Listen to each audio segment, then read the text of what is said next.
তোমার শায়েখ পড়াশোনা করেছে কতটুক এটাই নাই কারো জানা, এখন অন্ডকোষ খাওয়ার জন্য শুরু করে দিয়েছে বাহানা।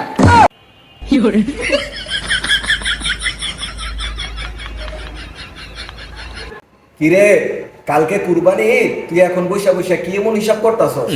ভাই, আমাদের মহল্লার ভিতরে কয়টা অন্ডকোষওয়ালা গরু আইছে এই হিসাব করতাছ কেন? ভাই, আমার শায়েখ বলেছে অন্ডকোষ খাওয়া যায়।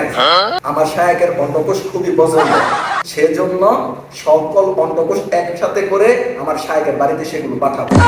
তোমার শায়েখ পড়াশোনা করেছে কতটুক এটাই নাই কারো জানা, এখন অন্ডকোষ খাওয়ার জন্য শুরু করে দিয়েছে বাহানা। ভাই, আমার শায়েখ দিন বললো যে অন্ডকোষ খাওয়া জায়েজ। আজহারুল ইসলাম রতন, আপনি জানতেছেন গরুর অন্ডকোষ খাওয়া কি জায়েজ আছে? জায়েজ আছে, কোনো অসুবিধা নেই। আপনার মনে চাইলে আপনি খেতে পারেন, রুচিতে না করে নাও খেতে পারেন, কিন্তু জায়েজ আছে, ইসলামের শরীয়তে নিষিদ্ধ নয়।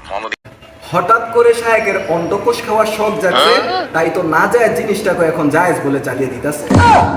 ভাই, অন্ডকোষ খাওয়া যে না জায়েজ এটার কোনো প্রমাণ আপনার কাছে আছে?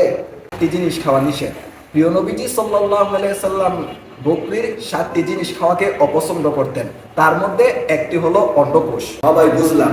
তো এখন আমি সকলের উদ্দেশ্যে করে বলতে চাই, যার যার গরুর অন্ডকোষ গুলা নিজ নিজ দায়িত্বে রাখেন, বিকালবেলা একসাথে সবাই সেগুলো আমার শায়েখের বাড়িতে পার্সেল করে দিয়ে।